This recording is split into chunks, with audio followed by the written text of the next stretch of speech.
High বন্ধুরা, তো কেমন আছো তোমরা সবাই? তো আশা করি সবাই ভালো আছো। তো আরেকটি অন্য ভিডিও তোমাদের ওয়েলকাম, আর ভিডিওটা শেষ পর্যন্ত দেখুন। এখন আমি বন্ধুরা যাচ্ছি বাজারে। আজকে বেশি সবজি নাই, তবুও দেখালাম আপনাদেরকে। কয়েক মুঠা রায় শাক আছে আর দু ব্যাগে অল্প অল্পখানি মূলো আছে, সেগুলো আমি পাইকারি দিতে যাবো এখন বাজারে। তো আসার সময় বন্ধুরা আমি রুই মাছ কিনতে ঢুকলাম। তো ঘরের ফুলকপি দিয়ে রান্না হবে রুই মাছ। তো আরেদিকে দেখুন শিঙ্গি মাছগুলো কি সুন্দর খেলছে।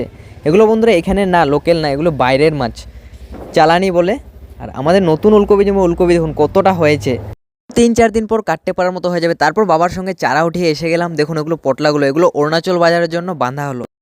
এগুলো সিদ্ধ করে তারপরে ঠেঙ্গা ভাতা দিয়া শুকনো মাছ দিই, মজার সেখানা। শুকনো মাছ দিয়ে নিতে লাগে, এগুলো ঠেঙ্গা ভাতা দিতে লাগে। ঠেঙ্গা গোটা ঠেঙ্গার মধ্যে দিই। বন্ধুরা ঠাকুমা কি বলেছে শুনতে পেরেছে? কচুর ছাড়াগুলো নাকি, গুটিগুলো নাকি টেঙা পাতার টেঙা গুটি দিয়ে খেলে ভালো হয়। এগুলো দেখুন টেঙা গুটা বন্ধুরা। আরও সঙ্গে শুকনো শুটকি হলে আরও খেতে দারুণ। এদিকে দেখুন আমাদের নদীতে মাছওয়ারা দেখুন কি সুন্দর মাছ মারছে এখন। আর বন্ধুরা ভিডিওটা ভালো লেগে থাকলে লাইক আর সাবস্ক্রাইব করতে ভুলবেন না কিন্তু। ফিরছি আরেকটা নতুন ভিডিও।